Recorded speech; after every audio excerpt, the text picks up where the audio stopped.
ज्येष्ठ पत्रकार विश्वास पाटील यांनी लिहिलेल्या फेरा जन्म मृत्यूचा या पुस्तकाचा प्रकाशन सोहळा राजर्षी शाहू स्मारक भवनात आयोजित करण्यात आला होता। या कार्यक्रमासाठी ज्येष्ठ साहित्यिक डॉक्टर राजन गवस प्रमुख पाहुणे म्हणून उपस्थित होते, तर कार्यक्रमाच्या अध्यक्षस्थानी ज्येष्ठ संपादक वसंत भोसले होते। यावेळी बोलताना डॉक्टर राजन गवस यांनी इंग्रजांनंतर आलेल्या शैक्षणिक पद्धतीमध्ये अक्षर म्हणजे ज्ञान असं शिकवलं गेल्याचं सांगितलं। त्यामुळे खेळ समजावून घेतला गेला नाही। आधुनिक पद्धतीत ग्रामीण शैलीला गावंढळ म्हणून हिणवलं गेलं।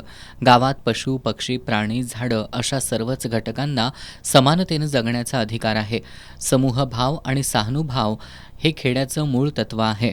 मात्र आता खेड्यातील नवीन मध्यमवर्ग संवेदनशून्य होत चाललाय, अशी खंत त्यांनी व्यक्त केली। एक गावगाडा आत असतो आणि एक गावगाडा बाहेर असतो।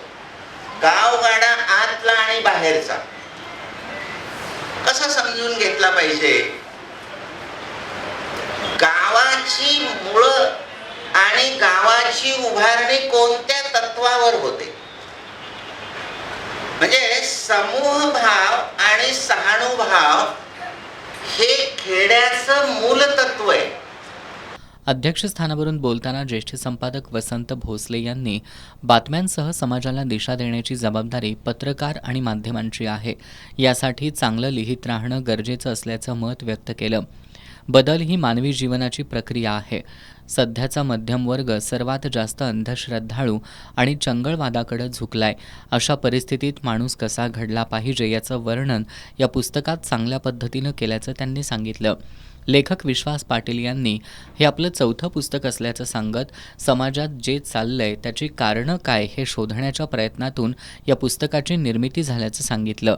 व्यक्ती गेल्यानंतर 12 दिवसांची प्रथा, मराठा समाजातील आडनावानुसार असणारी विषमता, वाढत चाललेला अंधश्रद्धाळूपणा, विधी आणि सोहळ्यांचं बदललेले स्वरूप, मनुष्यातील दुटप्पीपणा, दांभिकपणा अशा सर्व बाबींचा समावेश या पुस्तकात असल्याचं त्यांनी सांगितलं। लोकमतचे कार्यकारी संपादक सचिन जवळकोटे यांनी हे पुस्तक महाराष्ट्राच्या यापुढच्या वैचारिक जडणघडणीत महत्त्वाचं योगदान देईल असा विश्वास व्यक्त केला। याप्रसंगी प्रकाशिका भाग्यश्री पाटील कसोटे, शिल्पा पाटील, मकरंद देशमुख, सुरेश शिपूरकर, व्यंकप्पा भोसले, प्राचार्य डॉक्टर महादेव नरके, वसंतराव मुळीक, बबन रानगे, विनोद डिग्रजकर, डॉक्टर MB हिरडेकर, आलोक जत्राटकर, प्राचार्य अजय दळवी, शाहीर राजू राऊत यांच्यासह पाटील कुटुंबीय हितचिंतक उपस्थित होते।